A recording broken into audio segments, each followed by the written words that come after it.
Sometimes the bravest thing a mother can do is ask for help. Sometimes the most dangerous place looks perfectly safe from the outside. Anna Morrison stood barefoot in the rain, her pregnant belly showing beneath her soaked nightgown. When Officer Martinez rolled down his window, he expected a medical emergency. Instead, he heard three words that changed everything. "Please save me." To her neighbors, Anna had the perfect life. A loving husband, a beautiful home, and after years of trying, a baby on the way. Everyone said how blessed she was. But that rainy Tuesday night, Anna made a choice that would change her life forever. She stepped out of her house and into the storm, carrying nothing but the child growing inside her and a secret she couldn't hide anymore. The officer thought he was helping a pregnant woman in distress, but he had no idea what he was really walking into. What drove Anna to risk everything that night? Before we jump back in, tell us where you're tuning in from. And if this story touches you, make sure you're subscribed, because tomorrow I've saved something extra special for you. 6 hours earlier, Anna Morrison had been the picture of suburban contentment. She stood at her kitchen window, one hand resting on her rounded belly, watching the storm clouds gather over Millbrook's manicured lawns. The wedding photo on her midstand caught the afternoon light just so, displaying her radiant smile from 5 years ago, when she believed in forever. The house around her hummed with quiet perfection. Every surface cleaned, every throw pillow sat at precisely the right angle. David insisted on order, and Anna had learned to deliver it. The morning routine never varied. Coffee at 7 sharp, toast cut into triangles, David's shirts pressed, and hanging in order of the days he'd wear them. She'd mastered the choreography of keeping him happy. At 32, Anna had finally achieved what everyone said she wanted. The beautiful colonial home with its wraparound porch spoke of success and stability. David's dental practice thrived, making him one of Millbrook's most eligible bachelors until Anna had caught his eye at the hospital fundraiser. Her friends had called her lucky. Her mother had called her blessed. Even Anna had believed it. At first, the baby had been planned, desperately wanted after 3 years of trying. Anna remembered the morning she'd stared at the positive pregnancy test, tears of joy streaming down her face. She'd hidden it in her jewelry box, waiting for the perfect moment to tell David. That moment had never come. Instead, she'd blurted it out over dinner, watching his face shift through emotions she couldn't quite read. "Are you sure?" he'd asked, setting down his fork with surgical precision. "I took 3 tests. We're having a baby, David." His smile had been perfect, practiced. "That's wonderful, sweetheart. We'll need to make some adjustments." The adjustments had started small. Anna shouldn't lift anything heavy. She shouldn't drive herself to appointments. She shouldn't worry her pretty head about anything stressful. David would handle everything, as he always did. He'd chosen her obstetrician, a colleague who agreed that Anna was delicate, prone to anxiety. He'd suggested she quit her job at the library to focus on the pregnancy. "You're carrying precious cargo," Dr. Hendricks had said during her 12-week appointment, while David nodded approvingly. Better to be safe than sorry. Anna had loved her work, loved the quiet conversations with patrons and the smell of old books. But David was right. She did feel tired, overwhelmed. Maybe it was better to rest, to focus on growing their child. She'd given her 2 weeks' notice with David's hand warm and reassuring on her shoulder. The isolation had crept in like morning fog. Friends from work gradually stopped calling. Her sister Claire had always rubbed David the wrong way, so those visits became rare, then non-existent. Anna's mother lived 3 states away, and David felt long-distance calls upset Anna's delicate condition. The world had slowly shrunk to the size of their perfect house. Officer Martinez had seen it. Before, 23 years on the force had taught him to recognize the signs, though he'd missed them in his own marriage until it was too late. His ex-wife Sarah had tried to tell him, in her way, about feeling trapped and controlled. He'd been too busy protecting and serving everyone else to notice she needed saving too. The call had come in just after 11 p.m. Possible domestic disturbance. Maple Street. Martinez had expected the usual shouting neighbors, maybe some broken dishes. He'd driven slowly through the residential streets, rain drumming against his windshield, thinking about his empty apartment and the divorce papers that had been finalized 6 months ago. He'd almost missed her. Ana stood between two parked cars, her white nightgown translucent with rain, her dark hair plastered to her skull. For a moment, Martinez thought she was sleepwalking. Then she stepped into his headlights, and he saw her face. Fear. Pure. Animal. Fear that he recognized from too many domestic calls. Too many women who looked over their shoulders, even when they thought they were safe. "Ma'am?" He'd rolled down his window, engine still running. "Are you all right?" Ana had approached slowly, her bare feet silent on the wet asphalt. Up close, Martinez could see she was heavily pregnant, maybe 7 or 8 months. Her nightgown clung to her swollen belly, and her eyes held a desperation that made his chest tight. "Please save me," she'd whispered. And Martinez had known his night had just gotten very complicated. David Morrison was everything a small town expected from its successful professionals. Tall, well-dressed, with the kind of smile that made patients trust him with their dental care, and neighbors trust him with their secrets. He coached Little League on weekends, donated generously to local charities, and always had a kind word for everyone he met. When he'd started dating Ana Fletcher, the town librarian, people had called them a perfect match. She was quiet where he was outgoing, thoughtful where he was decisive.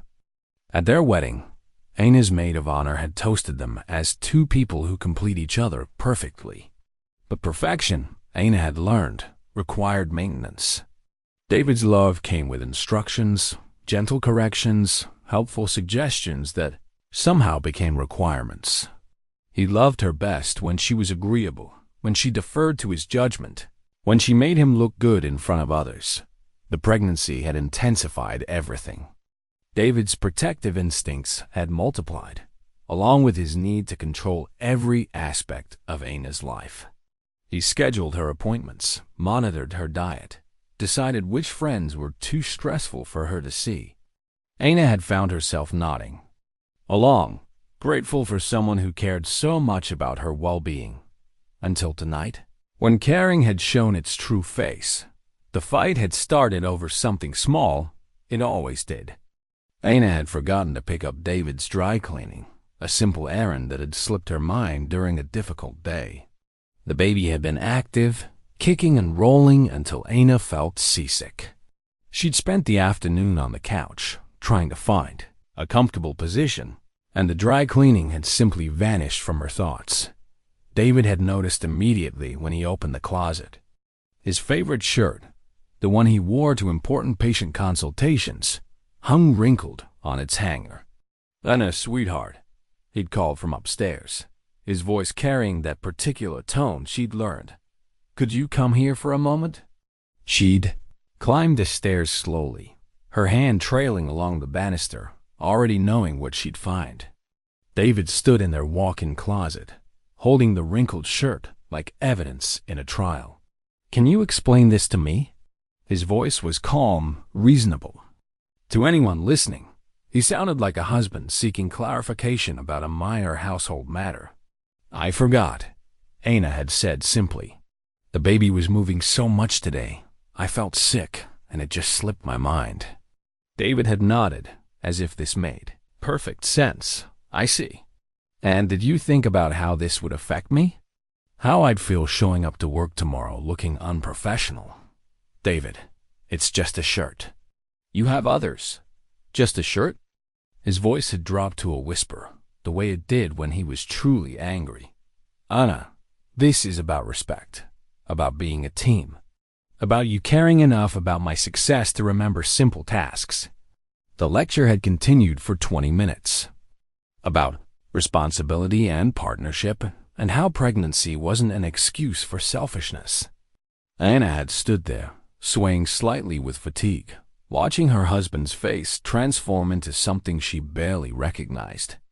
"Maybe," David had said finally, "you need a reminder about what's really important here." That's when Anna had seen it, the folder hidden behind his ties.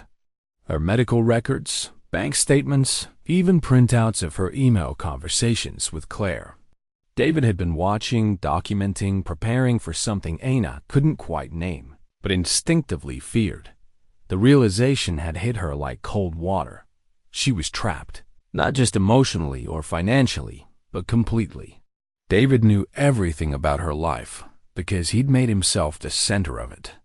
He controlled their money, their social connections, even her health care. And soon, he'd control their child, too. The storm outside had matched the one brewing in Anna's chest as she'd pretended to accept David's lecture, nodded at all the right moments, and waited for him to fall asleep. For the first time in months, Anna had thought clearly about her situation, and the clarity had terrified her.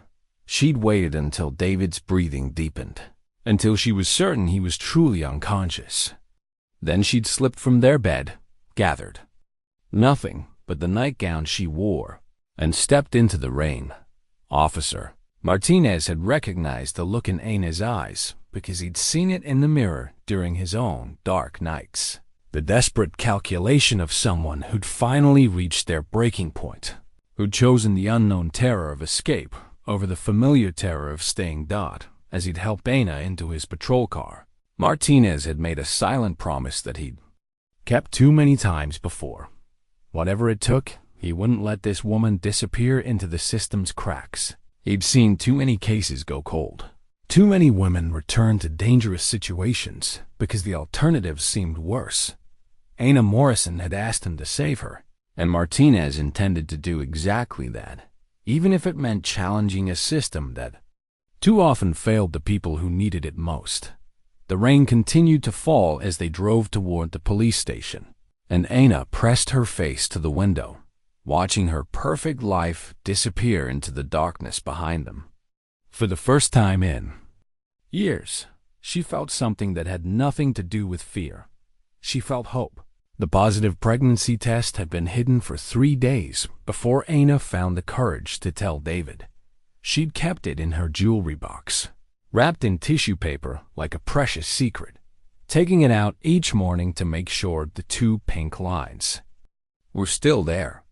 After 3 years of disappointment, of perfectly timed attempts and devastating monthly reminders of failure, Anna finally had what they both claimed to want.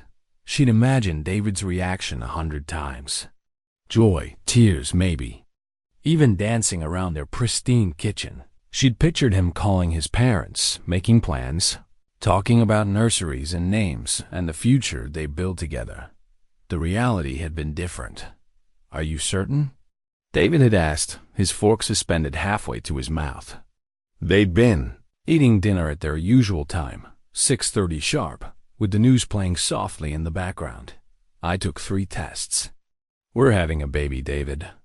He'd set down his fork with the deliberate precision he used during dental procedures, wiped his mouth with the cloth napkin, and stared at her for a long moment.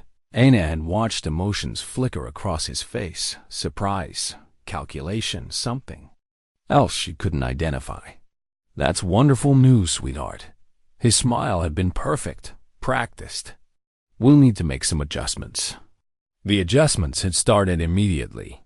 David had researched obstetricians, choosing Dr. Hendricks because he understands that pregnancy requires careful management. He'd scheduled Anna's first appointment without consulting her, appearing in the waiting room to hold her hand and ask detailed questions about her care. "Your husband is very attentive," Dr. Hendricks had noted, smiling at David's lengthy list of concerns about Anna's health, her stress levels, her ability to handle her job at the library. "She's always been delicate," David had replied, squeezing Anna's hand. "I worry about her pushing herself too hard." Anna had wanted to protest that she felt fine, that pregnancy wasn't an illness. that she'd been looking forward to sharing the news with her colleagues and planning for maternity leave. But David's concerned expression had made her doubts seem selfish. Maybe she was being naive about the challenges ahead. The suggestion that she quit her job had come during her second appointment. Dr. Hendricks had frowned at her blood pressure reading slightly elevated, but nothing alarming, and exchanged a meaningful look with David. "Stress isn't good for the baby," the doctor had said gently. "Have you considered taking some time to focus on your health?" David had nodded gravely. "I've been thinking the same thing. Ana works so hard, and the library can be overwhelming. All those demanding patrons, the long hours on her feet. I love my job." Ana had interjected, but her voice had sounded weak even to her own ears. "Of course you do, sweetheart. But think about what's best for our child." By the end of the appointment, Ana had agreed to consider reducing her hours. By the end of the week, she'd given her notice. David had been so proud of her for putting family first that Ana had almost convinced herself it was her own idea. The isolation had followed naturally. Friends from work had called at first, inviting her to lunch or weekend gatherings. But David had often had other plans: a dinner with his colleagues, a charity event where Ana needed to make a good impression, family obligations that couldn't be missed. Claire called again. Ana had mentioned one evening, watching David's jaw tighten at the mention of her sister. "Your sister doesn't understand the pressures I'm under," David had replied. "She's never been married, never had to balance a career and family responsibilities. Her advice isn't helpful right now." When Ana had suggested meeting Claire for coffee, David had reminded her about Dr. Hendricks' concerns about stress. When she'd mentioned calling her mother, David had pointed out how upset long-distance conversations made Ana, how she always cried afterward. Slowly, gently, David had pruned away every relationship that might have offered Ana perspective or support. He'd done it with such care, such apparent concern for her well-being, that Ana had thanked him for protecting her from unnecessary stress. The money had been the final piece of the puzzle, though Ana hadn't recognized it at the time. David had always handled their finances. He was better with numbers, more responsible, less emotional about financial decisions. When Ana had stopped working, it had made sense for David to take over her accounts completely. "I'll manage everything," he'd assured her. "You shouldn't worry about bills and investments in your condition. Just focus on staying healthy." Ana had signed the papers gratefully, relieved to have one less responsibility. She trusted David completely, the way she'd been taught to trust authority figures, the way good wives were supposed to trust their husbands. It wasn't until tonight, standing in their bedroom doorway, watching David methodically organize files about her life, that Ana had finally understood the scope of her situation. Medical records that painted her as unstable and overly emotional, bank statements showing her complete financial dependence, email printouts documenting her concerning conversations with Claire about feeling isolated. David had been building a case. Against what? Ana wasn't entirely sure, but the careful documentation felt ominous, purposeful. Every appointment where she'd seemed tired or overwhelmed, every conversation where she'd expressed doubt or frustration, every moment of normal human weakness had been recorded and filed away. "What is all this?" Ana had asked, her voice barely above a whisper. David had looked up from his desk, completely calm. "Just keeping track of your health, sweetheart. Dr. Hendricks thinks it's important to monitor your emotional state during pregnancy. You've been so fragile lately." Fragile? The word had stung more than any of David's calculated cruelties. "Your moods, your forgetfulness, the way you've been pulling away from people who care about you. It's concerning, Ana. I'm just trying to make sure you get the help you need."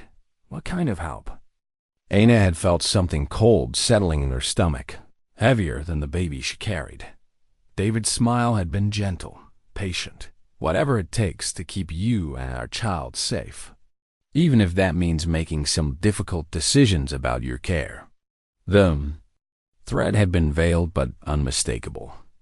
Aina had thought about all the appointments where she'd felt foggy and confused, all the times David had answered questions for her or corrected her memory of events. She'd thought about the increasing doses of prenatal vitamins David had insisted she take, the special supplements that made her feel drowsy and compliant. Standing in their bedroom, surrounded by evidence of David's systematic control over every aspect of her existence, Aina had finally understood what was happening to her. The realization had been like waking up from a dream, terrifying and clarifying in equal measure. David had been drugging her. Slowly, carefully, just enough to make her doubt her own perceptions, while appearing to be the perfect, concerned husband. The medical records would support his version of events if anyone questioned his decisions about her care. "I need some air," Aina had managed, backing toward the door. "Of course, sweetheart, but don't go far. You know how I worry." Aina had nodded, smiled, played the part one final time. She'd gone downstairs, made David his evening tea with the sleeping medication she'd discovered hidden in his vitamins, and waited for him to drink it. Then she'd sat in their perfect living room, surrounded by wedding photos and baby gifts from the shower David had organized, and planned her escape. The storm outside had seemed like a sign. David slept deeply after his drugged tea, and the rain would mask any sound she might make. Aina had no money, no car keys, no phone of her own. She had nothing but the nightgown she wore and the desperate knowledge that staying meant losing herself completely and maybe losing her child to whatever David had planned for them both. She'd thought about the positive pregnancy test, still hidden in her jewelry box like evidence of happier dreams. This baby had been wanted, planned, celebrated. But now Aina understood that David's version of parenthood would be another form of control, another way to keep her trapped in his perfect, suffocating world. Standing at their front door, her hand on the polished brass handle, Aina had made the hardest decision of her life. She'd stepped into the storm not knowing where she was going or who might help her, knowing only that she couldn't stay in a house that had become her prison. The rain had been shockingly cold, but it had also been real in a way nothing had felt for months. Each step away from the house had been a small victory, a reclamation of her own will and agency. By the time she'd seen Officer Martinez's patrol car, Aina had been shivering and desperate, but she'd also been free for the first time in years. "Please, save me," she'd whispered, and meant it with every fiber of her being. The Millbrook police station smelled like burnt coffee and industrial disinfectant. Nothing like the lavender sachets Aina kept in her linen closets at home. Officer Martinez had wrapped her in a standard-issue blanket that scratched against her. DMP skin, but Aina clutched it gratefully as they sat in interview room B, a windowless space painted institutional beige. "Can you tell me your name?" Martinez had asked gently, his pen hovering over a blank incident report. "Aina Morrison." The words had felt strange in her mouth, as if she were introducing herself to a stranger. "I live at 1247 Maple Street, and you said you need help. Can you tell me what kind of help?" Aina had stared at her hands, the wedding ring David had chosen still gleaming on her finger despite the rain. How could she explain 3 years of gradual erosion, of boundaries dissolved so slowly she hadn't noticed until they were gone completely? "My husband," she'd begun, then stopped. The words felt too large, too complicated. "I don't think I'm safe."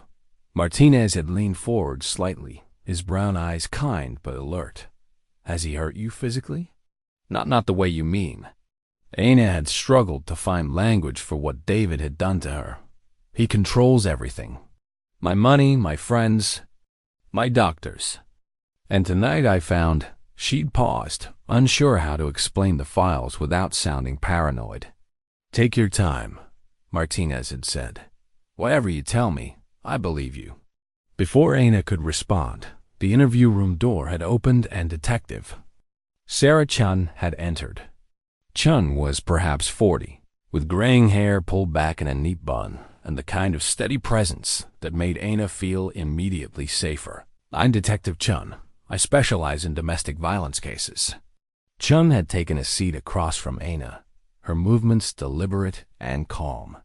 "Officer Martinez called me in because I have experience with situations like yours." "Situations like mine?" Aina had asked. "Cases where the abuse is psychological, financial, or involves coercive control. These can be harder to document than physical violence, but they're just as serious." Aina had felt something loosen in her chest. Someone understood. Someone had words for what was happening to her. For the next hour, Chun had asked careful questions about Aina's daily life, her relationship with David, the changes that had occurred since their marriage. Aina had found herself describing a life she barely recognized, one where her husband made every decision, monitored every conversation, and had slowly convinced everyone, including Aina herself, that she was too fragile to function independently. "The medical records concern me," Chun had said when Aina mentioned David's files.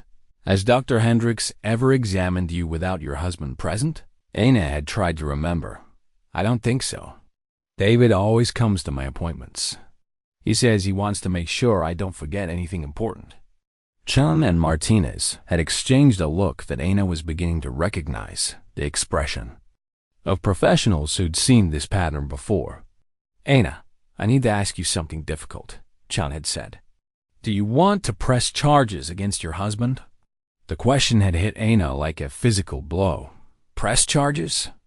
Against David, who'd never raised a hand to her, who provided for her, who everyone thought was wonderful. "I don't know if what would I charge him with. He's never hit me. Coercive control is illegal in Georgia," Chun had explained. "So is financial abuse and administering substances without consent. Based on what you've told me, we have grounds for several charges." But as Chun had spoken, Aina had felt panic rising in her throat. David was respected, connected, convincing. Who would believe her word against his? And if she was wrong, if she was overreacting the way David always said she did, the arrival of David himself had answered her unspoken questions. Aina had heard his voice in the station lobby before she saw him. That warm, concerned tone that had charmed nurses and neighbors for years. "I'm Dr. David Morrison. I believe you have my wife here? She's been having some difficulties with her pregnancy, and I'm very worried about her mental state." Through the interview room's one-way glass, Aina had watched David work his magic on the desk sergeant. He'd looked every inch the concerned husband hair slightly mussed as if he'd rushed from bed. Expensive pajamas visible beneath his hastily thrown-on coat.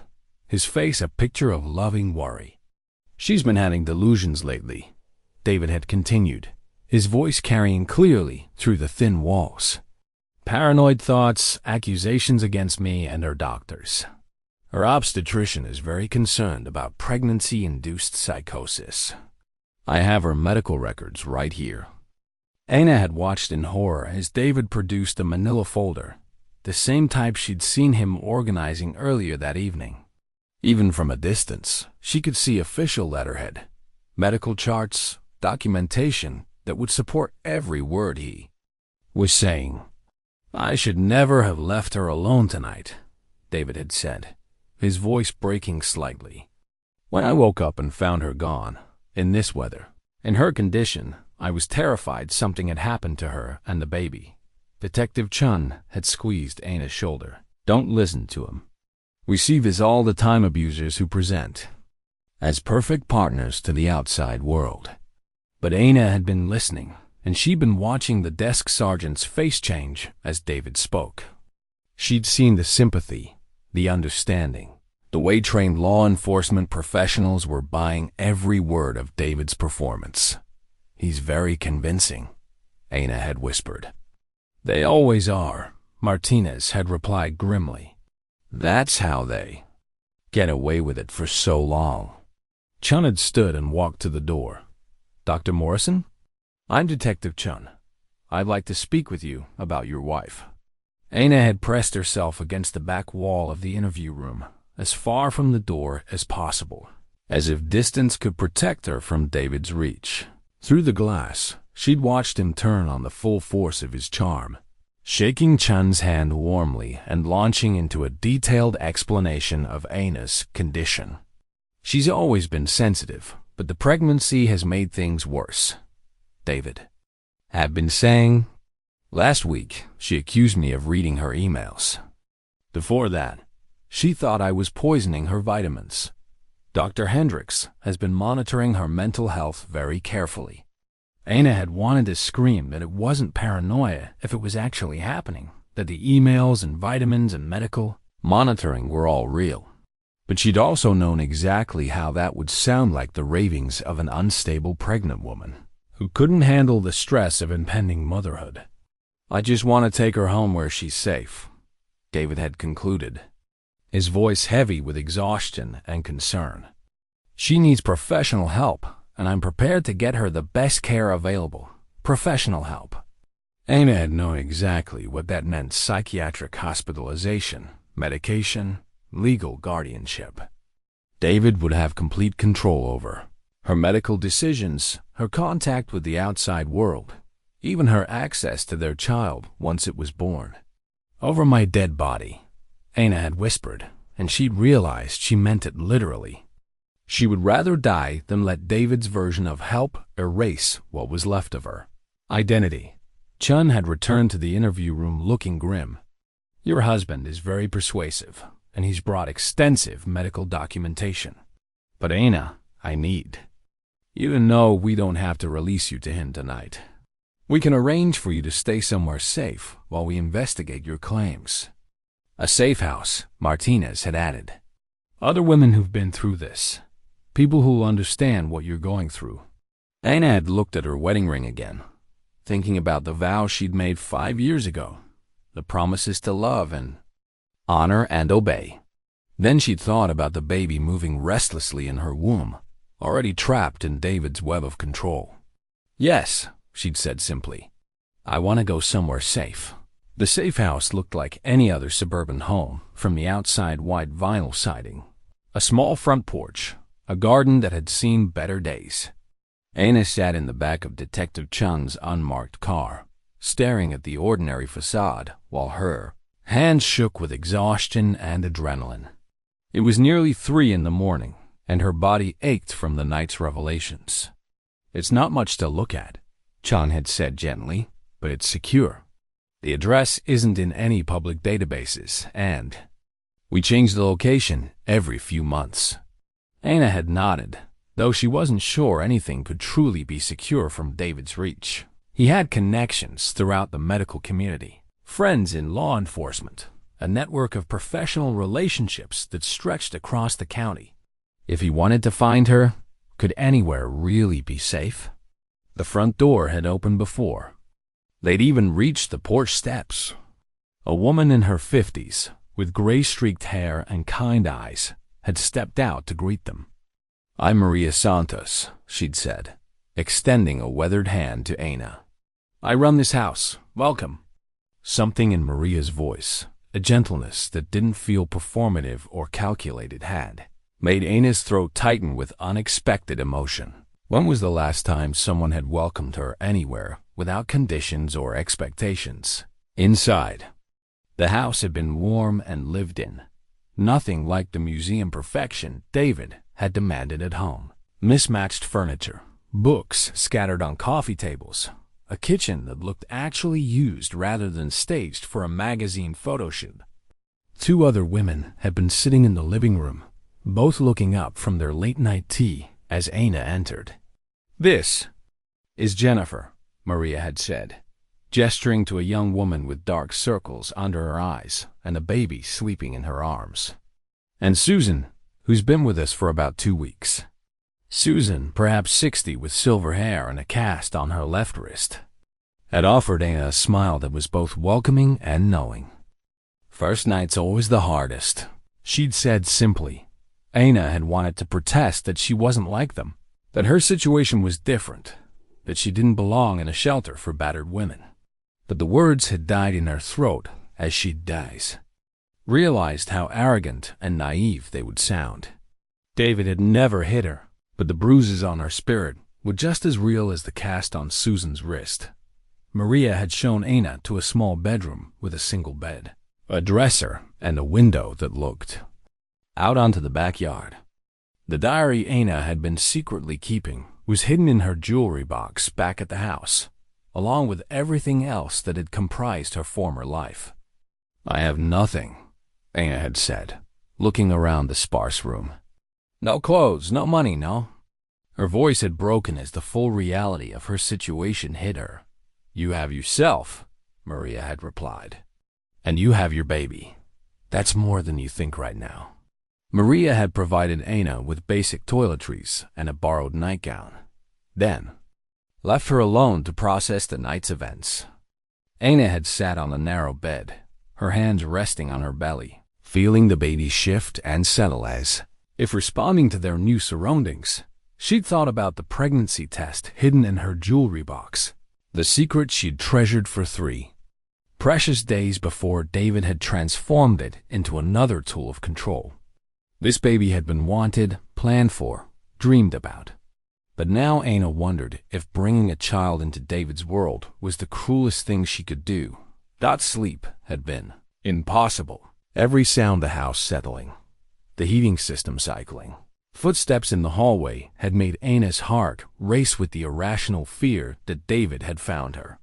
At some point before dawn, she'd finally dozed, only to wake with the panicked certainty that she'd made a terrible mistake.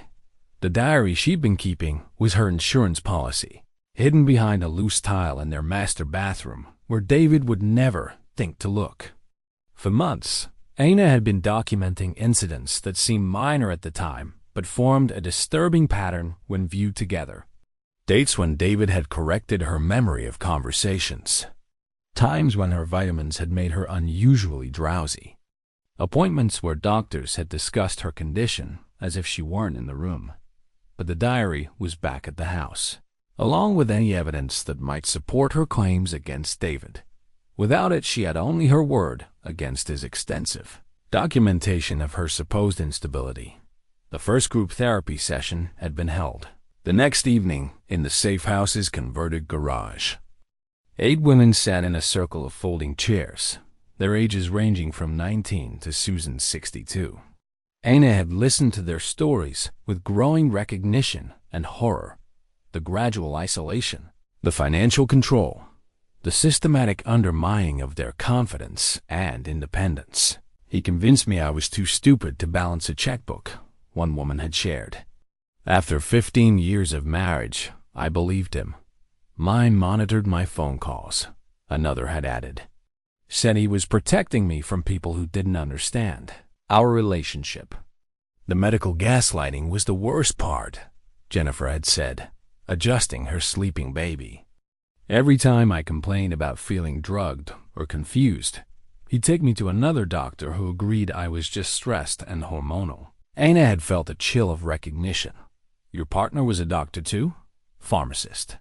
He had access to all kinds of medications and the knowledge to use them in ways that wouldn't show up on standard tests.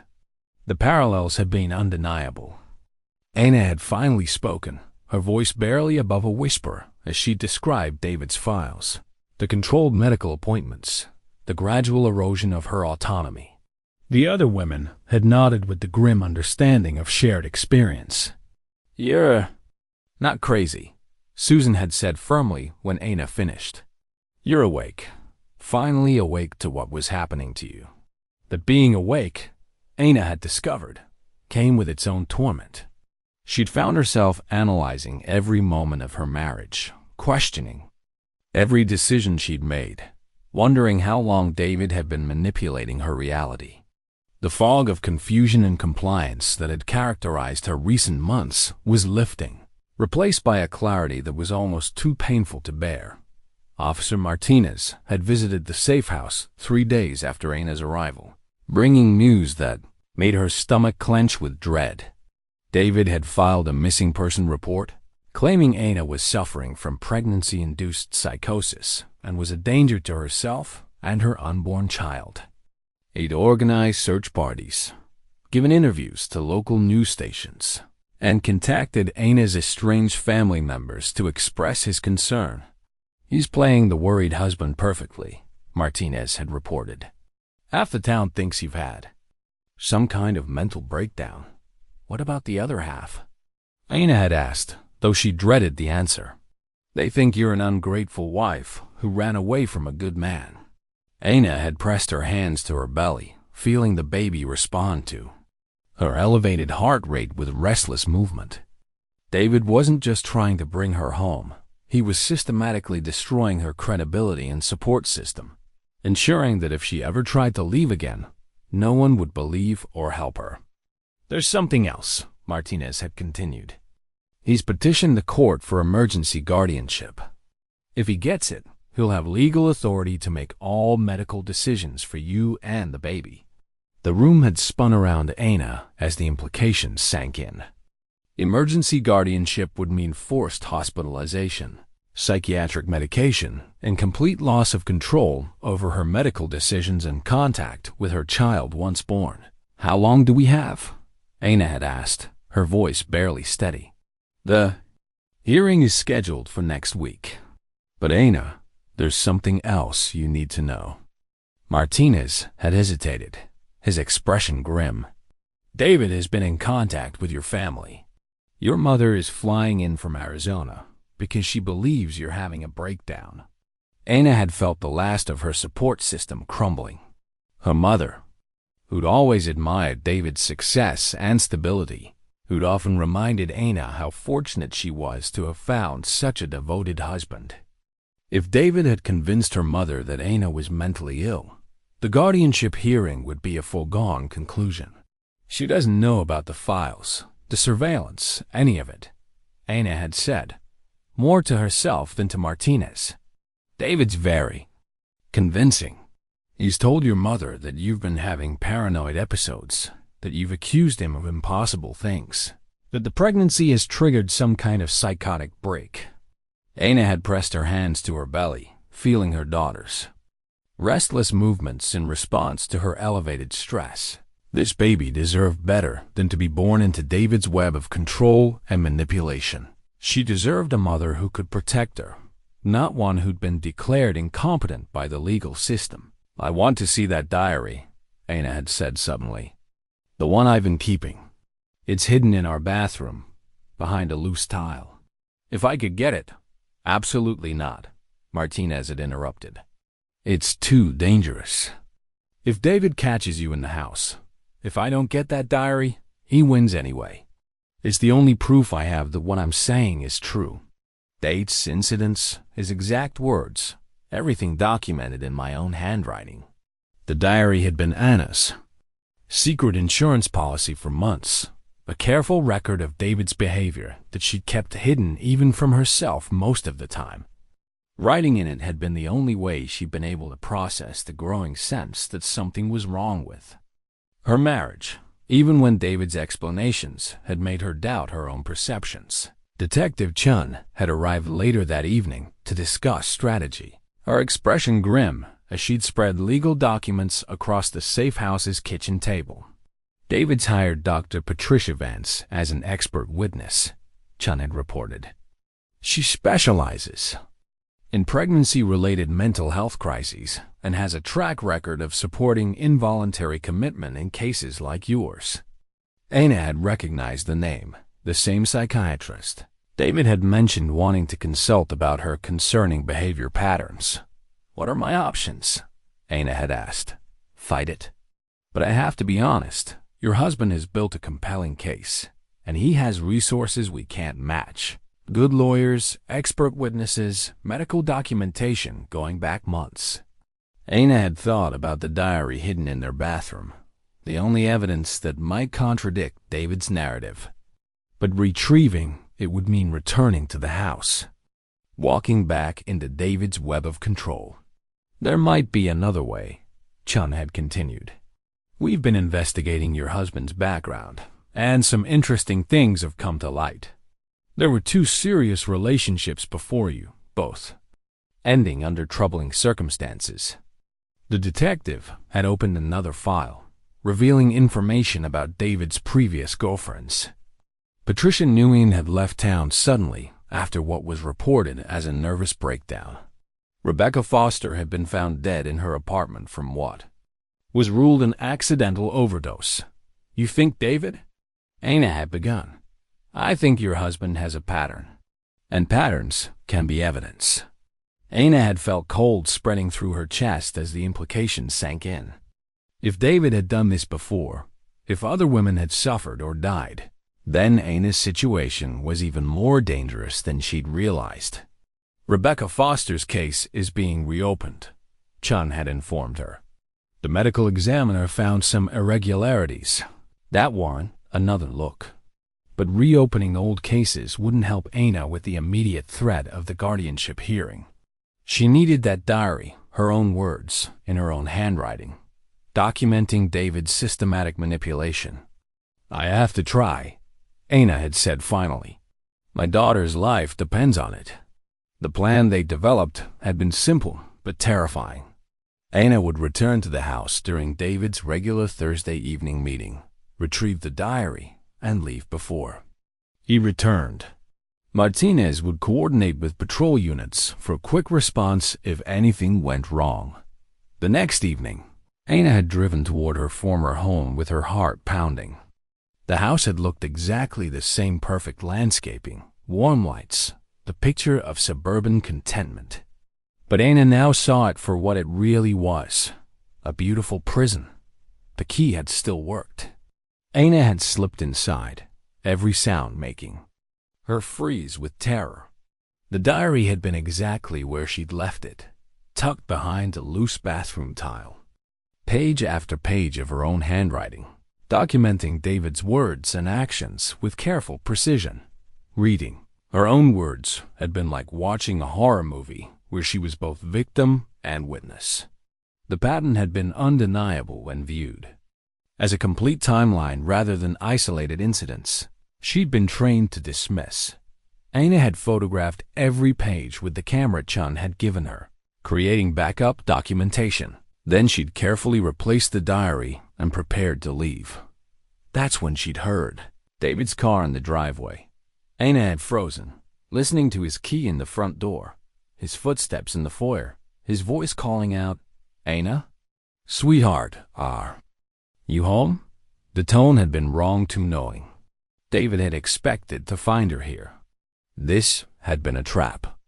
"I know you're here, Anna," David had called, his voice carrying up the stairs with familiar disappointment.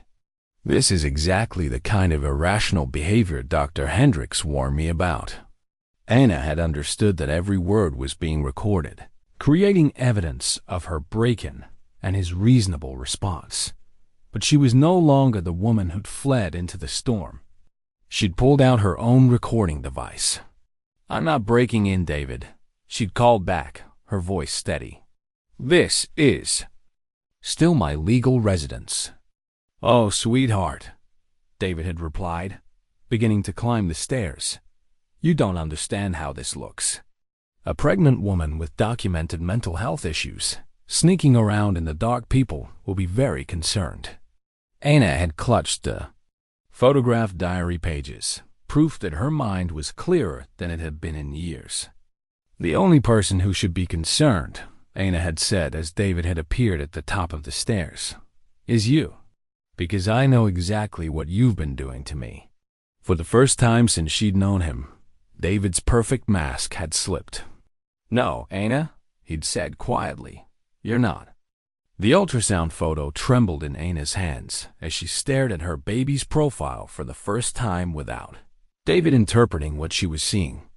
Dr. Rebecca Walsh, the physician Maria had arranged for Anna to see, had been patient and gentle, as she'd explained every detail of the scan without making Anna feel fragile or incompetent. "Your baby is developing perfectly," Dr. Walsh had said, her voice warm with genuine enthusiasm.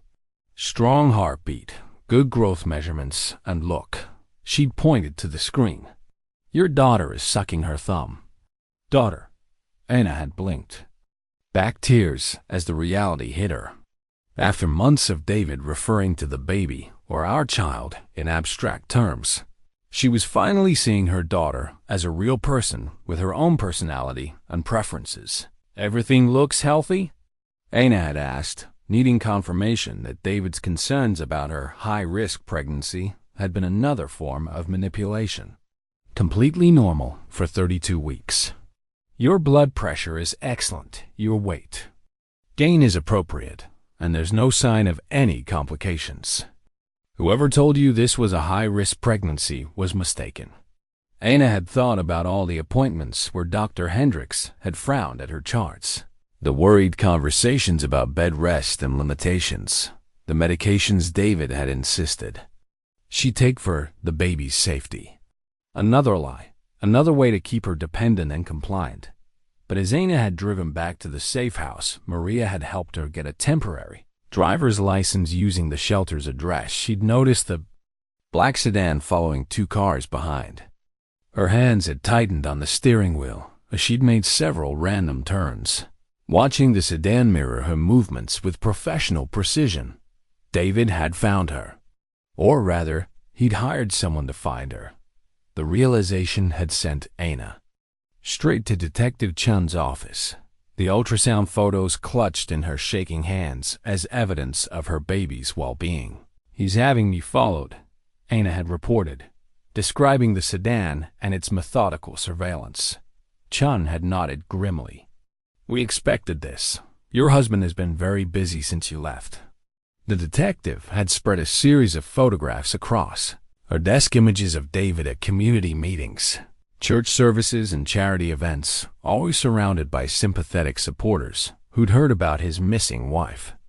"He's launched a full public relations campaign," Chun had explained. "Missing person flyers with your photo, interviews about pregnancy-related mental health issues, fundraising for a search effort. Half the town is looking for you."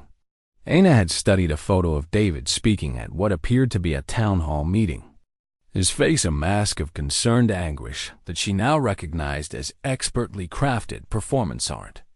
"What are they raising money for?" she'd asked. "Ostensibly, private investigators and medical experts to help locate you safely. In reality, he's probably funding the surveillance team that's been following you." The scope of David's campaign had been staggering. He contacted Anna's estranged family members, painting himself as the devoted husband desperate to reunite with his mentally ill wife. He'd given interviews to local news stations about the dangers of untreated pregnancy-related depression. He'd even organized prayer vigils at their church, where congregation members lit candles for Anna's safe return. "My mother called the station yesterday," Chun had continued. "She's flying in from Arizona because she's convinced you're having a psychotic break." Anna had felt the walls closing in again. Her mother, who'd always admired David's success and stability, who'd often reminded Anna how lucky she was to find such a devoted husband. If David had convinced her mother that Anna was mentally ill, there's more, Chun had said gently. He's hired Dr. Patricia Vance as an expert witness for the guardianship hearing. Anna had recognized the name of forensic psychiatrist who specialized in pregnancy-related mental health issues. The same expert David had mentioned wanting to consult about Anna's concerning behavior patterns. "When is the hearing?" Anna had asked, though she dreaded the answer. "Next week. He's asking for emergency temporary guardianship based on your supposed flight from reality and potential danger to the baby." The legal papers Chun had shown Anna had been a masterpiece of strategic manipulation. David's petition had painted Anna as increasingly unstable since becoming pregnant, citing her job resignation as evidence of inability to handle stress, her withdrawal from social activities as proof of depression, and her midnight flight as confirmation of dangerous delusions. Dr. Hendricks had provided an affidavit describing Anna's anxiety, forgetfulness, and concerning statements about feeling watched and controlled. The irony that these symptoms were actually evidence of David's abuse, not Anna's mental illness. would be nearly impossible to prove in court. What are my options? Aina had asked. Fight it. But I have to be honest, your husband has built a compelling case, and he has resources we can't match. Good lawyers, expert witnesses, medical documentation going back months. Aina had thought about the diary hidden in their bathroom. The only evidence that might contradict David's narrative. But retrieving it would mean returning to the house, walking back into David's web of control. There might be another way, Chun had continued. We've been investigating your husband's background, and some interesting things have come to light. The detective had opened another file, this one containing information about David's previous relationships. There had been 2 serious girlfriends. Before Aina, both relationships ending abruptly under circumstances that now seemed familiar. Patricia knew and dated your husband for 3 years before you, Chun had explained. She left town suddenly after what was reported as a nervous breakdown. And before her, there was Rebecca Foster, found dead in her apartment from what was ruled an accidental overdose of prescription medication. Aina had felt cold spreading through her chest. You think David? I think your husband has a pattern. And patterns can be evidence. The investigation into David's past had revealed a trail of women who'd become isolated, dependent, and ultimately disappeared from his life under troubling circumstances. Patricia Nguyen had been willing to speak with detectives, describing a relationship that mirrored Aina's experience almost exactly. He was so caring at first, Patricia had told Chun during a phone interview Aina had been allowed to hear.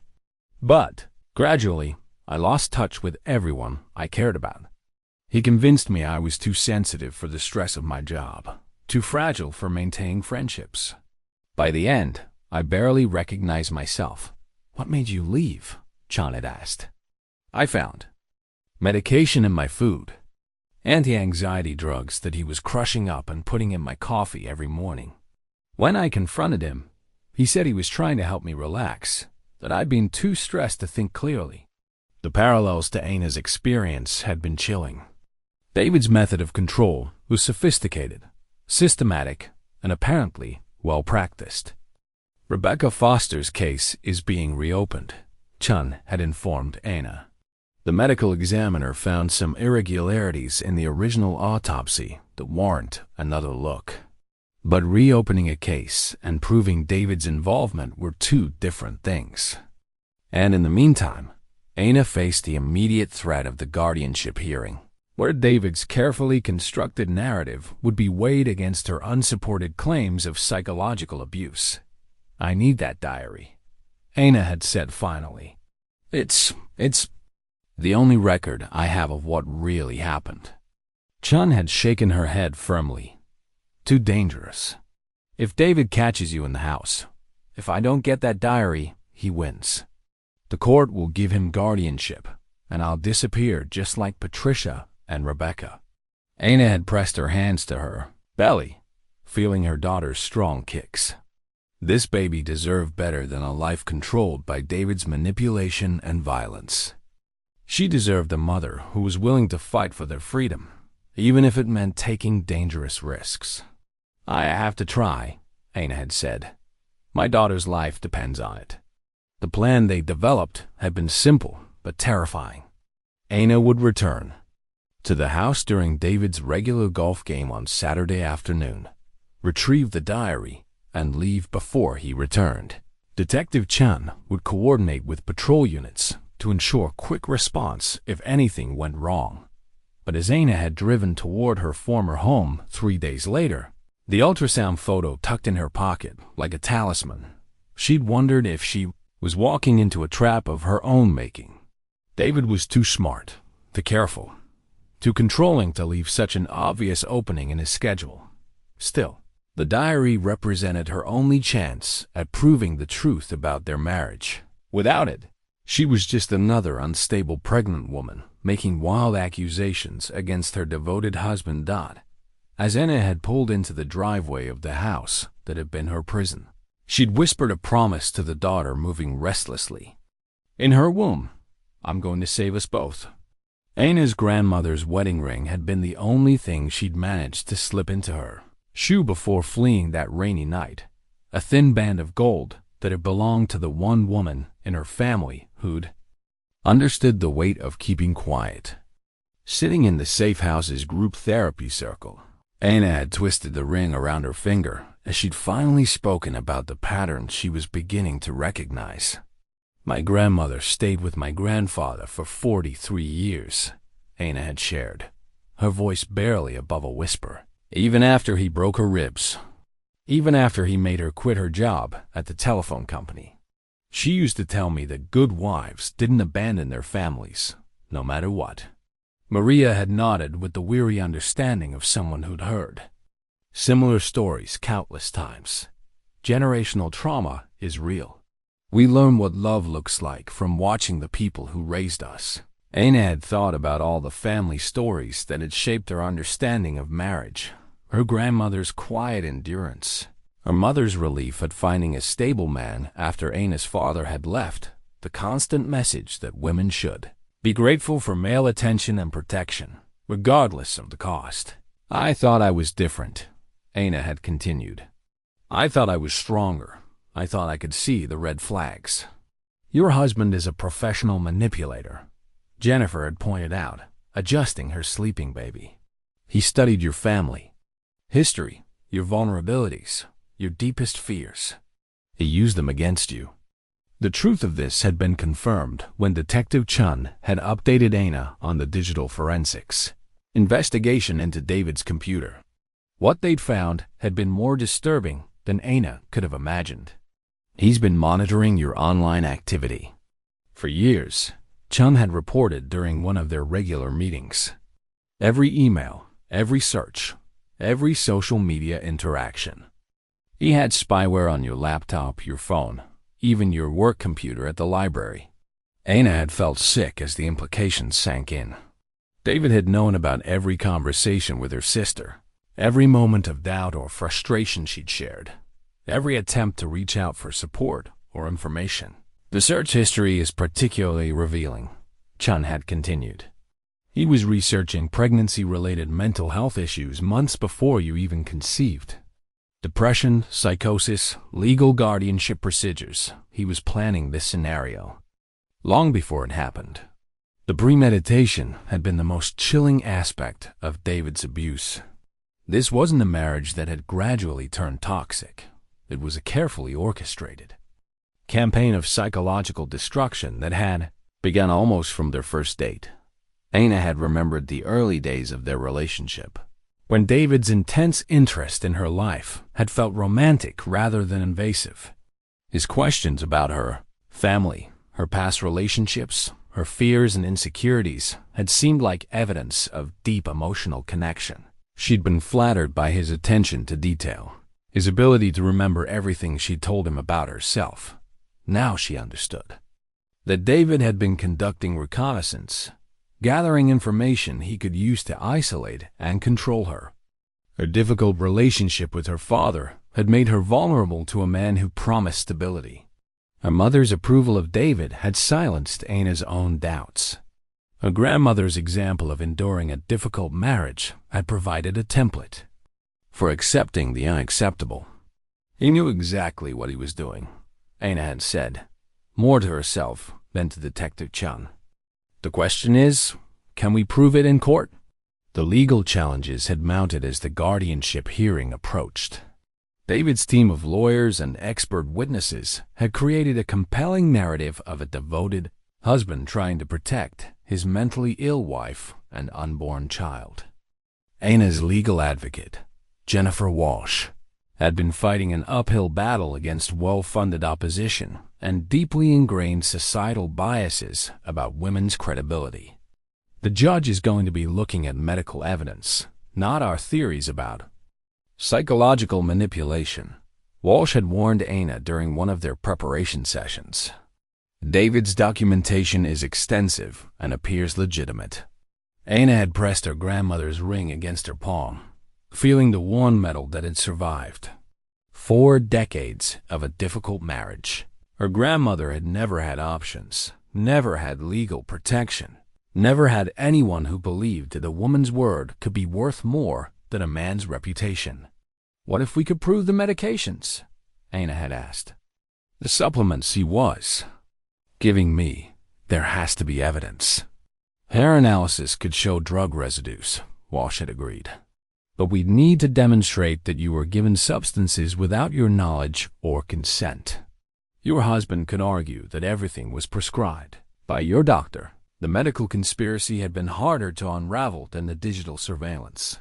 Dr. Hendricks had genuine credentials, and his treatment notes portrayed Aina's case as a legitimate high-risk pregnancy requiring careful monitoring. The medications David had been administering appeared to be within normal parameters for prenatal care, even if they'd been causing Aina's confusion and memory problems. We need Patricia Nguyen to testify, Walsh had said finally. Her account of similar treatment could establish a pattern. But Patricia had been reluctant to get involved, understandably afraid of David's potential retaliation.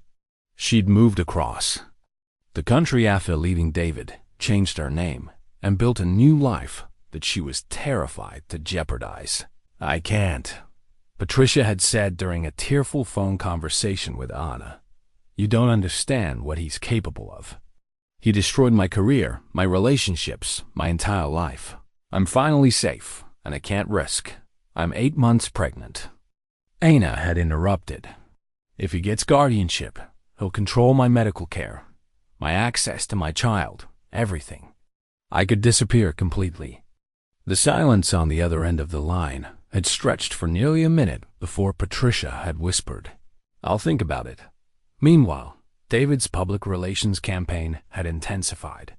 He'd appeared on a local television talk show to discuss pregnancy-related mental health awareness, speaking movingly about the challenges facing families dealing with perinatal depression and psychosis. My wife is sick, he'd said, his voice breaking with apparent emotion. But I love her, and I'm committed to getting her the help she needs. Sometimes that means making difficult decisions, even when the person you love doesn't understand that you're trying to protect them. The interview had generated an outpouring of community support for David and condemnation of Aina's self-safe behavior. Letters to the editor had praised David's devotion and criticized Aina for abandoning her responsibilities as a wife and mother. Aina had watched the interview from the safe house, her hands clenched in fury at David's performance. He'd managed to position himself as the victim while painting Aina as mentally ill and potentially dangerous, exactly the narrative he needed for the guardianship hearing. He's good at this, Maria had observed grimly. He's had practice, Aina had replied, thinking about Rebecca Foster and Patricia Nguyen, and whoever else might have fallen victim to David's sophisticated manipulation tactics. The night before the guardianship hearing, Aina had lain awake feeling her daughter's restless movements, wondering if this might be her last night of freedom. If David won guardianship, she could be committed to a psychiatric facility, medicated into compliance, and slowly erased from her own life. But as dawn had broken over the safe house, Aina had made a decision that surprised even herself. If David wanted to play the game of public opinion, she was going to give him a fight he wasn't expecting. I want to hold a press conference, she'd told Jennifer Walsh over breakfast. Before the hearing, I want to tell my side of the story. Walsh had nearly choked on a coffee. Aina, that's incredibly risky. Anything you say could be used against you in court. Everything's already being used against me. David has controlled the narrative from the beginning, but I have a voice too, and I'm going to use it. Aina had touched her grandmother's ring, thinking about all the women who'd never had the chance to speak their truth. She couldn't guarantee that people would believe her, but she could guarantee that they would hear her. Set up the press conference, Aina had said firmly. It's time for David to face some questions of his own. The hospital bracelet from Aina's accident 2 years earlier had been tucked away in a box of medical records that Jennifer Walsh had subpoenaed as part of her preparation for the guardianship hearing. Aina had barely remembered the incident, a fall down their basement stairs that had resulted in a concussion and overnight observation. David had been so attentive during her recovery, so concerned about her clumsiness and tendency to overthink things when she was stressed out. Now, staring at the bracelet and the associated medical records, Aina felt a chill of recognition that had nothing to do with the safe house's drafty windows. The attending physician made some interesting notes, Walsh had said, spreading the documents across the kitchen table where Aina sat with her morning tea. He documented inconsistencies between your injuries and your reported fall. Aina had studied the medical report with growing horror. The doctor had noted bruising patterns that suggested Aina had been pushed rather than fallen, impact injuries that didn't match the story David had provided. But Aina's own statement, given while she was concussed and medicated, had supported David's version of events completely. "I don't remember saying any of this," Aina had whispered, reading her own words about being accident-prone and distracted lately. "Concussion victims often have memory issues," Walsh had explained. "But look at this. The toxicology report shows traces of benzodiazepines in your system. Did you take any anxiety medication that day?" Aina had shaken her head slowly. She'd never taken anxiety medication in her life, despite David's frequent suggestions that she might benefit from something to help her relax. "He drugged me," Aina had said, the words feeling surreal even as she spoke them. "He pushed me down the stairs, then drugged me so I wouldn't remember correctly." Walsh had nodded grimly. "And then he made sure your statement to the hospital matched his version of events. This isn't domestic violence, Anna, this is attempted murder." The revelation had sent Detective Chun into overdrive, coordinating with the district attorney's office to expand the investigation beyond domestic abuse charges. If David had been systematically poisoning Aina and staging accidents, the implications went far beyond psychological manipulation. "We're exhuming Rebecca Foster's body," Chun had informed Aina during an emergency meeting at the police station. The medical examiner found discrepancies in the original autopsy report that suggest possible poisoning. Aina had thought about Rebecca, the girlfriend who died 3 years before Aina had met David, the woman David had described as troubled and unstable, whose death he'd mourned so convincingly that Aina had admired his sensitivity and emotional depth. "What kind of discrepancies?" Aina had asked. "Organ damage consistent with chronic exposure to certain medications, but the toxicology screening at the time only looked for recreational drugs and obvious poisons. We're going to test for the same substances we found in your system." The scope of David's criminal behavior had been staggering to contemplate. If he'd killed Rebecca and attempted to kill Aina, how many other women had fallen victim to his carefully orchestrated violence? Patricia Nguyen agreed to testify, Walsh had reported. After hearing about the medical evidence, she realized her own health problems during their relationship might not have been coincidental. Patricia's testimony had painted a disturbing picture of David's methods. Chronic fatigue, memory problems, and confusion that Patricia had attributed to work stress and relationship difficulties. But in hindsight, with Aina's case as context, the symptoms formed a clear pattern of systematic poisoning. "He would make me special smoothies," Patricia had told investigators. "Said he was worried about my nutrition and energy levels. I always felt worse after drinking them, but David convinced me it was just my body adjusting to the healthy ingredients."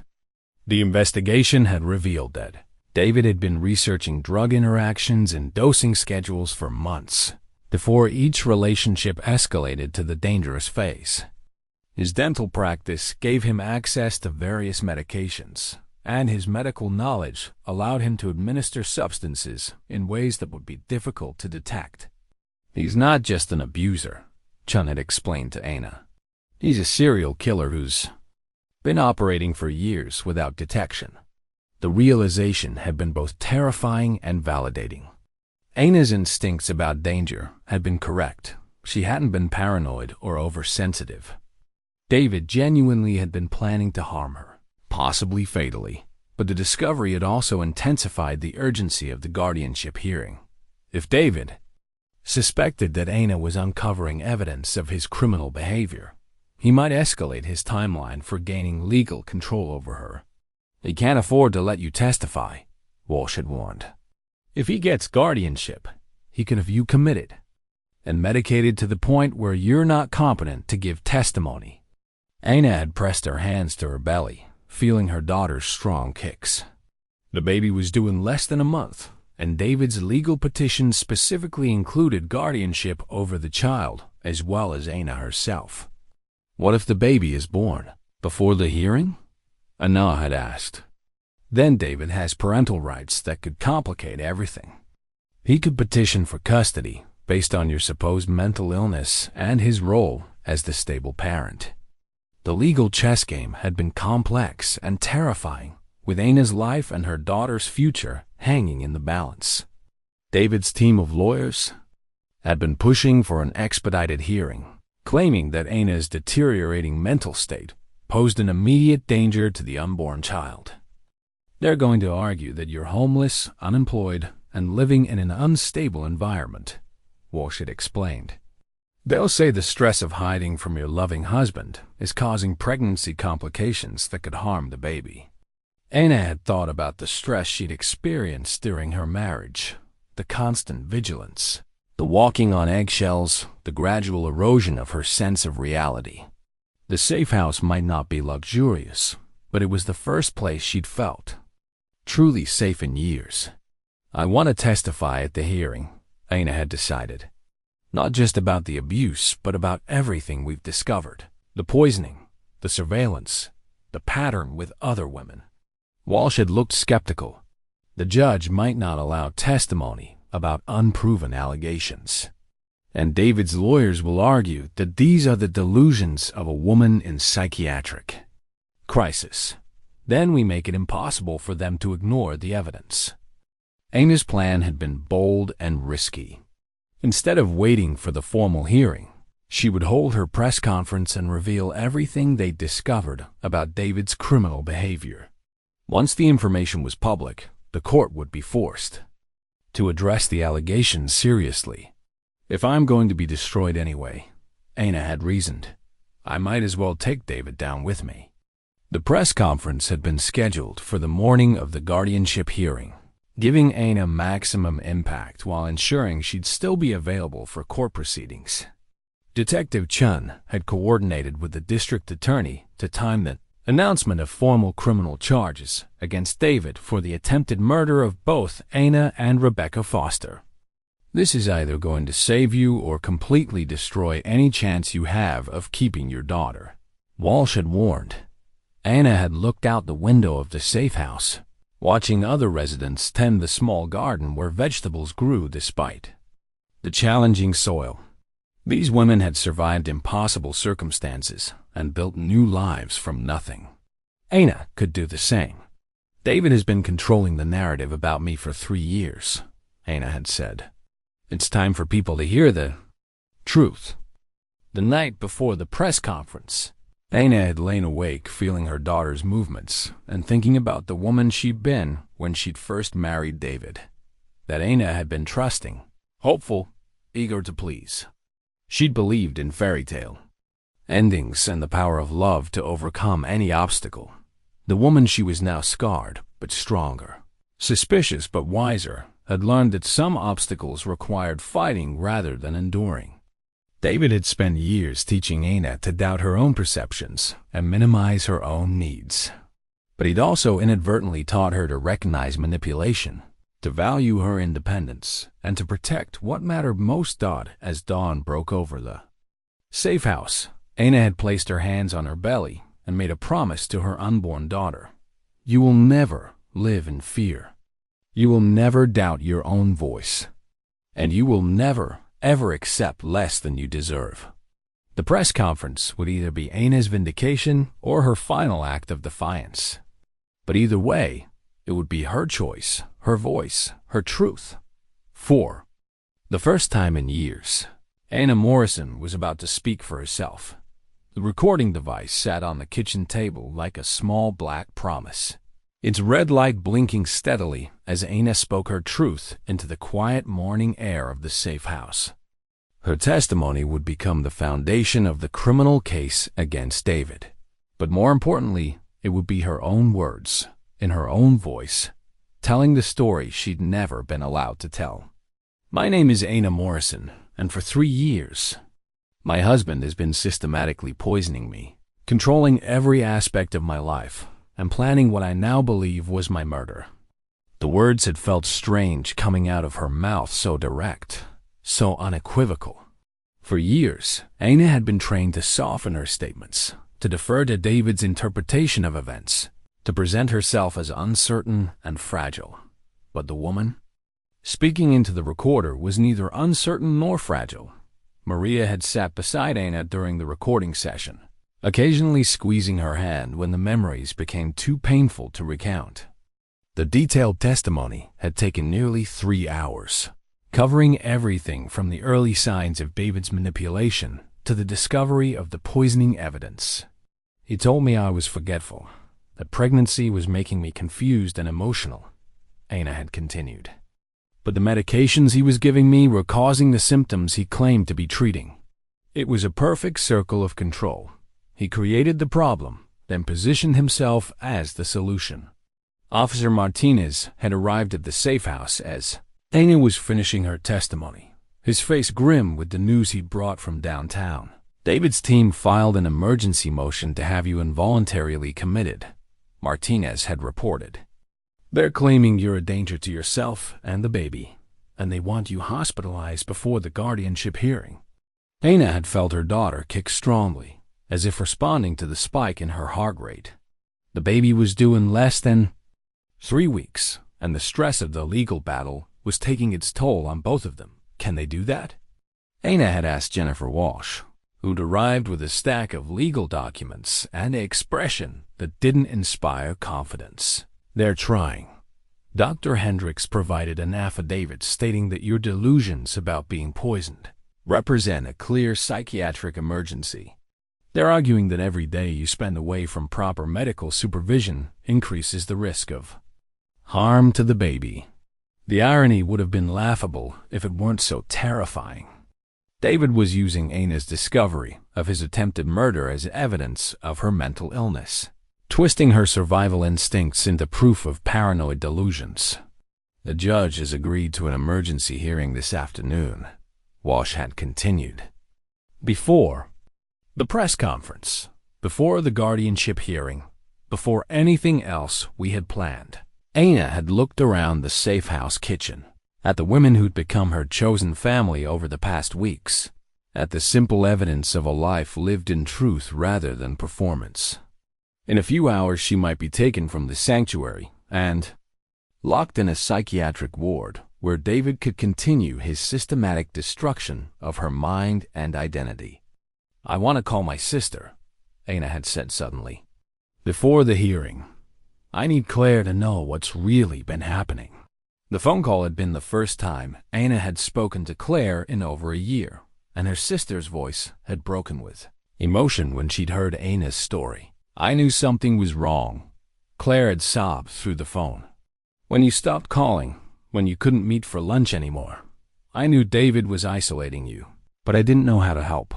He convinced me you didn't understand our marriage, Anna had explained.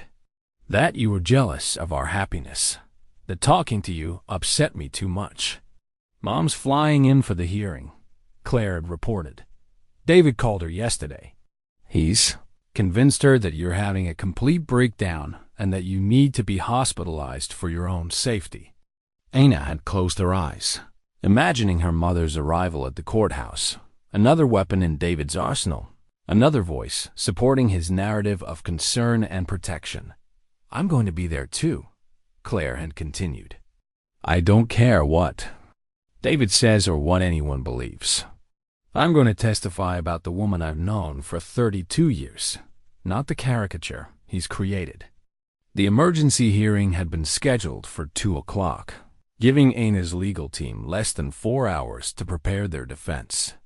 Detective Chen had worked frantically to coordinate with the district attorney's office, hoping to time David's arrest, with the hearing to maximum effect.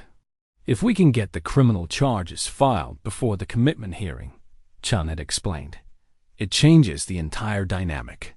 David stops being the concerned husband and becomes the primary suspect in a series of violent crimes." But the logistics have been complicated by David's legal team, who'd managed to push for the earliest possible hearing time, presumably to prevent exactly the kind of coordination Chun was attempting. "He knows we're closing in," Walsh had observed. "This emergency motion is his last chance to regain control before everything comes out." Ana had spent the morning preparing for what might be her final opportunity to speak freely. If David succeeded in having her committed, she could be medicated and isolated to the point where her testimony would be worthless. "I wanted to write a letter to my daughter," Ana had told Maria. In case, I don't get to raise her myself." The letter had been the hardest thing Ana had ever written. A mother's attempt to explain impossible circumstances to a child who wouldn't understand them for years to come. "My darling girl," Ana had written, "if you're reading this, it means I couldn't protect us both the way I wanted to. But I want you to know that everything I did, every risk I took, every fight I fought, was for you. You deserve a life without fear, without manipulation, without anyone telling you that your reality isn't real." The letter had gone on for pages, Ana pouring out all the hopes and dreams she'd held for her daughter, all the lessons she'd wanted to teach about strength and self-respect and the courage to speak truth even when no one wanted to hear it. "Your father is a dangerous man," Ana had written, "but you are not responsible for his choices or his actions. You are responsible only for your own integrity, your own kindness, and your own refusal to accept treatment that diminishes your worth." As the time for the hearing approached, Ana had found herself surrounded by the community of women who'd become her family. Susan with her silver hair and knowing eyes, Jennifer with her baby daughter who gurgled happily in her arms, Maria with her quiet strength and infinite patience. "Whatever happens today," Ana had told them, "you've all given me something I'd forgotten I had, the knowledge that I'm worth fighting for." The drive to the courthouse had been surreal, Ana's hands resting on her swollen belly while she watched Millbrook's familiar streets pass by the car window. This was the town where she'd thought she'd built her perfect life, where neighbors had envied her beautiful marriage and successful husband. Now, those same neighbors lined the courthouse steps, some holding signs supporting David's search for his missing wife, others drawn by the media attention surrounding the unusual case. Ana had seen familiar faces from her former life colleagues from the library, members of David's dental practice, church friends who'd attended their wedding.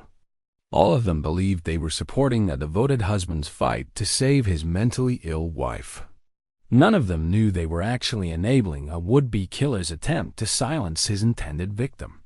Remember, Walsh had coached Ana as they'd approach the courthouse. Answer only what's asked. Don't volunteer information. Don't let them bait you into emotional responses that they can use as evidence of instability.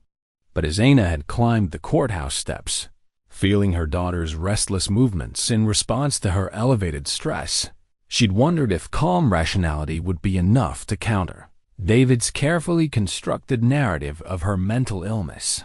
Inside the courthouse, David had been waiting with his legal team, surrounded by supporters and looking every inch the concerned husband. He'd caught Ana's eye as she'd entered the courtroom, his expression a perfect blend of love and worry that she now recognized as expertly performed manipulation.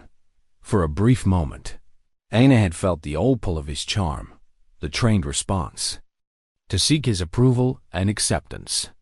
Then her daughter had kicked strongly, reminding Ana of what was at stake, and the spell had been broken. David Morrison might be a master manipulator, but Ana was no longer the woman who'd fallen for his performance. She was a mother fighting for her child's future, and she was done being afraid. "Let's do this," Aina had whispered to Walsh as they'd taken their seats at the defendant's table. The hearing that would determine Aina's fate and her daughter's was about to begin. The labor pains had started during David's testimony, sharp contractions that stole Aina's breath as she sat in the courthouse listening to her husband weave his web of lies with masterful precision. She'd gripped the edge of the defendant's table, trying to breathe through the pain while David painted her as a woman so consumed by delusions that she posed a danger to their unborn child. "Your Honor," David had said, his voice breaking with perfectly calibrated emotion, "my wife believes I've been poisoning her. She thinks I've been monitoring her communications and controlling her life. These aren't the thoughts of a woman in touch with reality. They're the symptoms of a serious psychiatric condition that requires immediate intervention." Aina had felt another contraction build, stronger this time, and she pressed her hand to her belly while Jennifer Walsh had risen to object. "Your Honor, we have medical evidence that supports Mrs. Morrison's claims." Alleged medical evidence, David's lawyer had interrupted.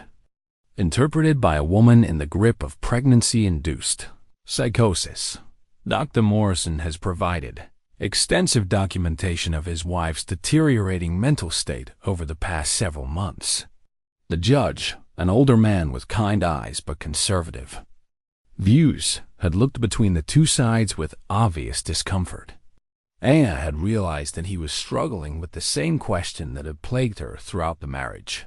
Who do you believe when a respected professional says his wife is mentally ill?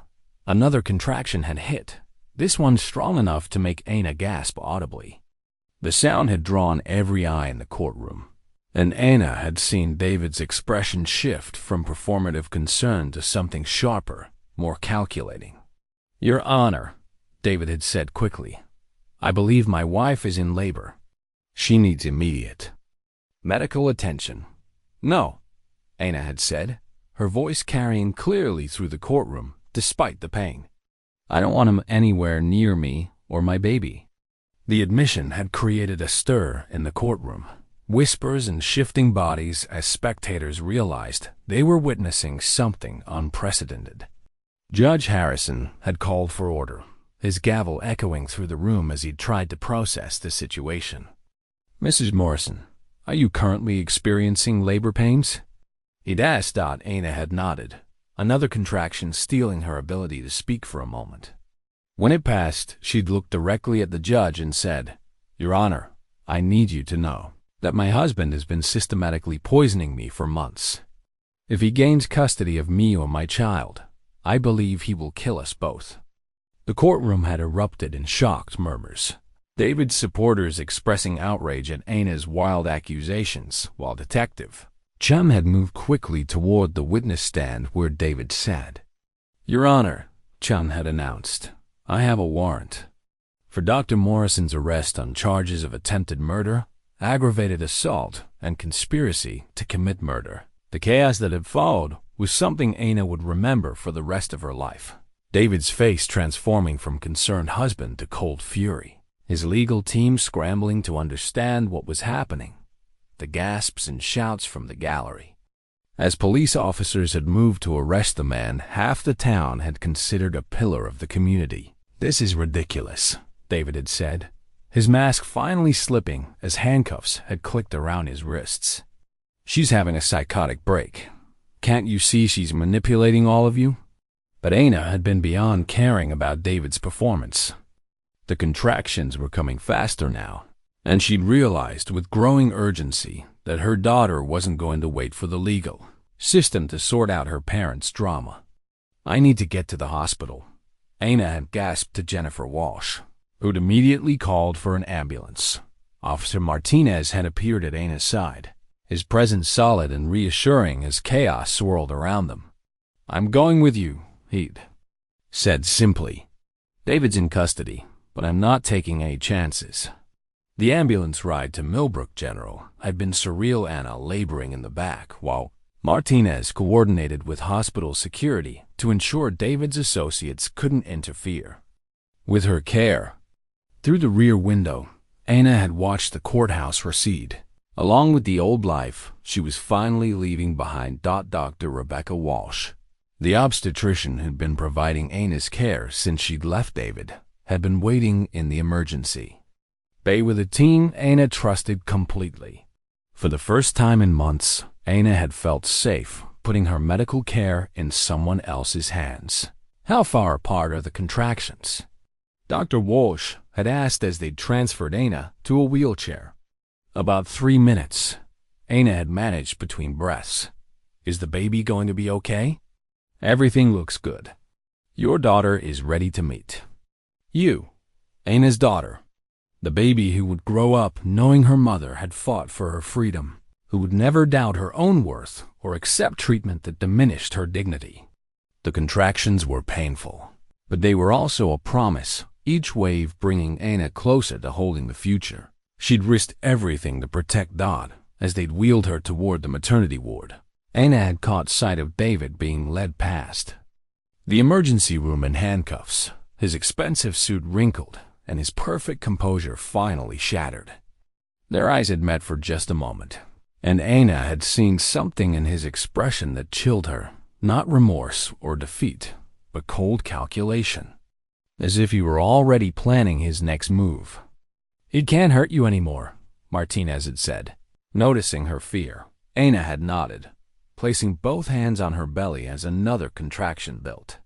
David might still have legal battles ahead, might still have supporters who believed his version of events.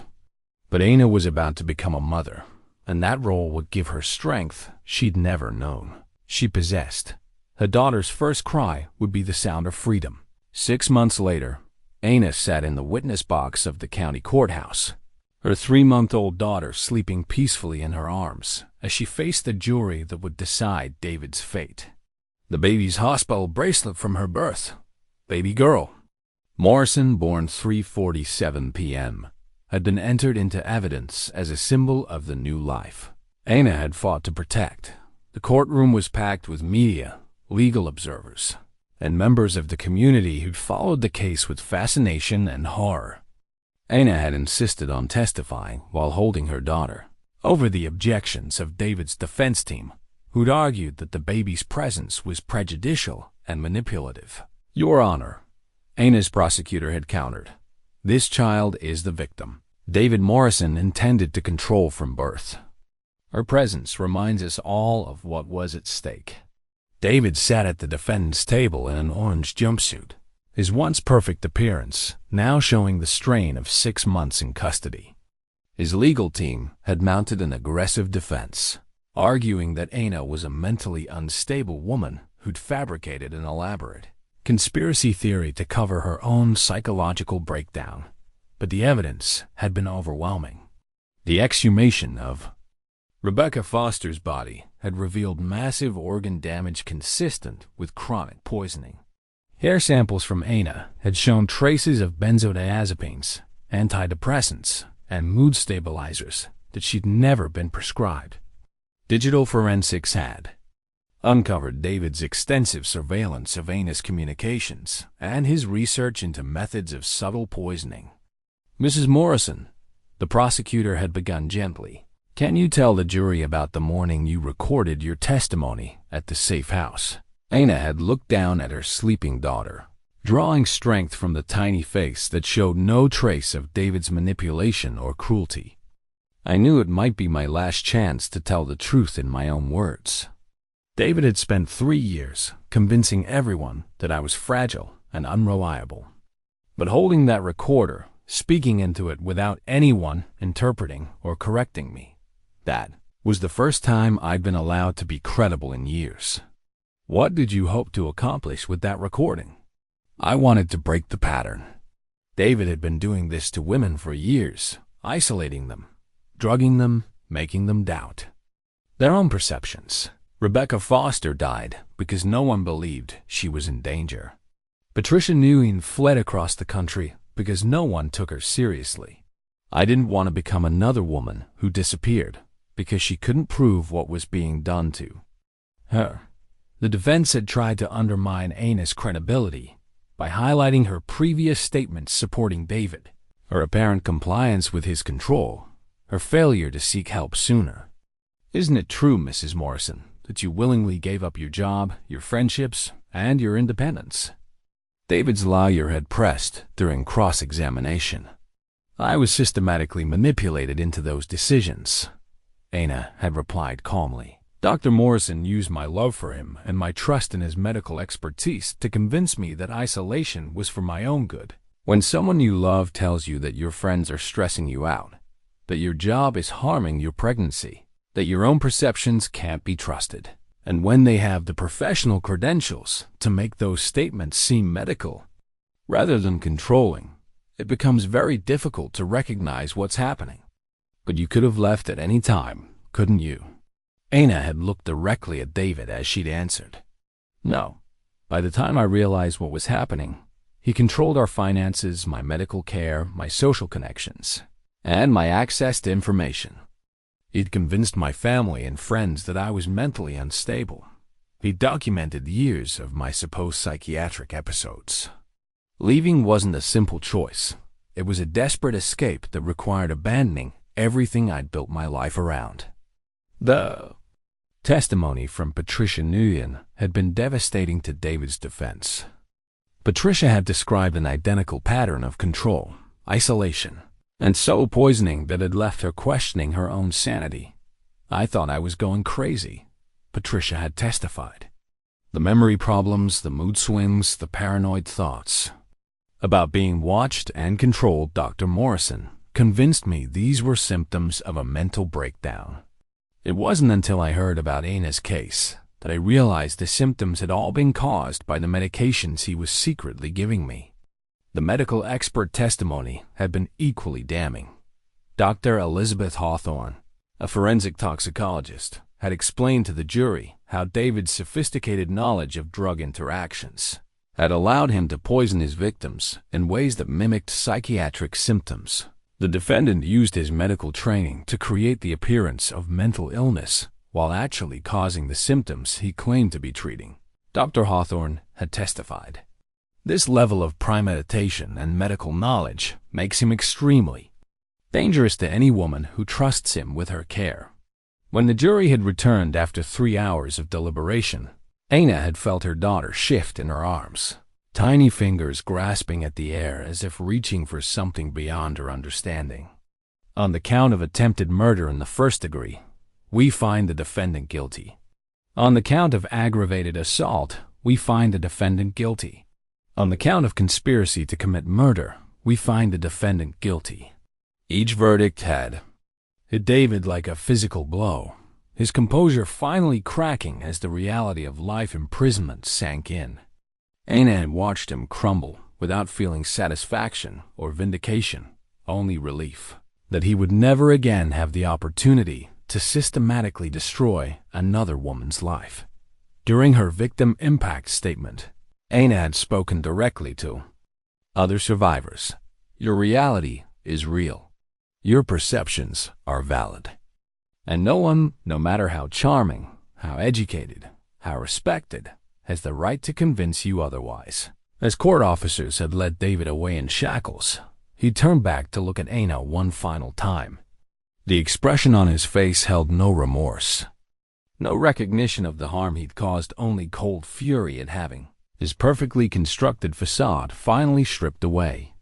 Ana had held her daughter closer and whispered a promise into her soft hair. "You will never live in his shadow." Ana's new driver's license sat on the kitchen counter of her small apartment. The name, Ana Fletcher, printed in bold letters beneath a photo that showed a woman who looked nothing like the frightened person who'd fled into the storm 18 months earlier. She'd reclaimed her maiden name as part of reclaiming herself, each legal document that removed Morrison from her identity another step away from the life David had constructed around her. The apartment was nothing like the pristine showcase home she'd shared with David, books scattered across coffee tables, toys in corners where 9-month-old Emma had been exploring, dishes in the sink because sometimes life was too full of real moments to maintain perfect order. It was messy and lived in and completely, authentically hers. Aina worked now as a victim advocate with the county domestic violence program, using her experience and legal knowledge to help other women navigate the complex systems that had nearly failed her. The work was emotionally demanding but deeply meaningful. Each woman she helped represented another victory against the silencing and isolation that predators like David relied upon. The important thing to remember, Aina had told a support group the previous evening, is that healing isn't linear. Some days you'll feel strong and empowered. Other days you'll question every decision you made. Both responses are normal, and both are part of the process. Officer Martinez, now Roberto de Aina and a fixture in their small family, had been instrumental in helping Aina rebuild her sense of safety and trust. Their relationship had grown slowly, carefully, with Roberto understanding that Aina needed to rediscover her own voice before she could share it with anyone else. "You sure you're ready for this?" Roberto had asked that morning as Aina prepared for another speaking engagement. This one at the state capitol, where she'd be addressing legislators about strengthening domestic violence laws. "I'm never sure," Aina had replied honestly, adjusting Emma's carrier against her chest. "But that's not the point anymore. The point is that someone needs to speak for the women who can't speak for themselves." Aina's testimony had helped pass comprehensive legislation requiring medical professionals to receive training in recognizing coercive control and requiring law enforcement to investigate claims of psychological abuse with the same seriousness as physical violence cases. The Aina Fletcher Act had become a model for other states, looking to address the gaps in domestic violence law that sophisticated abusers exploited. The safe house where Aina had found refuge now had a program named in her honor, a legal advocacy initiative that provided women with immediate access to attorneys and victim advocates during their most vulnerable moments. Maria Santos, who'd been the first person to make Aina feel truly safe, had become not just a colleague but a chosen family member who spoiled Emma shamelessly and provided Aina with the maternal support she'd lost during her marriage. Aina's relationship with her own mother had required careful rebuilding. Linda Fletcher had struggled to accept that her admiration for David had blinded her to her daughter's suffering, but she'd eventually become one of Aina's most fierce supporters and an advocate for other families dealing with domestic violence. "I should have listened when you stopped calling," her mother had said during one of their difficult but healing conversations. "I should have trusted that my daughter wouldn't just abandon our relationship without good reason." Claire had been Aina's maid of honor when Aina and Roberto had quietly married in a simple ceremony at the courthouse, the same building where Aina had fought for her freedom. Emma, now a toddler with her mother's determination and her stepfather's gentle nature, had tottered down the aisle in a white dress, carrying a basket of flowers and charming everyone in attendance. The wedding had been everything Aina's first. Marriage hadn't been authentic, joyful, and completely focused on the genuine love between two people who'd chosen each other freely. Roberto had written his own vows, promising to support Aina's independence rather than trying to control it, to celebrate her strength rather than exploit her vulnerabilities. David's conviction had been upheld on appeal, and he was now serving life in prison without the possibility of parole. The investigation into his crimes had expanded to include several other suspicious deaths and disappearances, and Aina had testified as an expert witness in multiple cases involving medical professionals who'd abused their positions of trust. "He can't hurt anyone anymore," Roberto had told Aina after David's final appeal had been denied. "You made sure of that." But Aina's victory felt less about David's punishment and more about the lives that had been saved by exposing his methods. Patricia Nguyen had returned to her home state and was working as a counselor for other survivors. 3 other women had come forward with similar stories about David, and 2 additional cases involving medical professionals using their expertise to abuse partners had been successfully prosecuted using evidence-gathering techniques developed During Anna's investigation, on a rainy Tuesday evening exactly 2 years after she'd stepped barefoot into the storm, Anna sat in her living room, watching Emma play with blocks, while Roberto read the newspaper nearby. The sound of rain against the windows no longer triggered panic or hypervigilance. Now it reminded Anna of the night she'd chosen courage over comfort, truth over safety. Emma had inherited her mother's strong will and her biological father's intelligence, but she was growing up in an environment where those traits were celebrated rather than suppressed.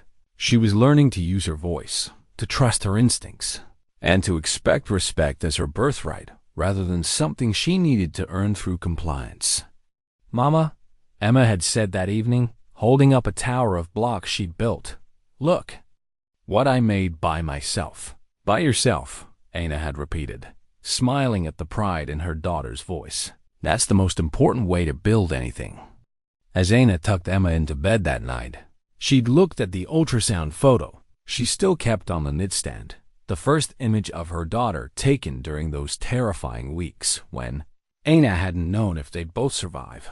The baby in that picture had been born into freedom, had never known a world where her mother's voice was silenced or her worth was questioned.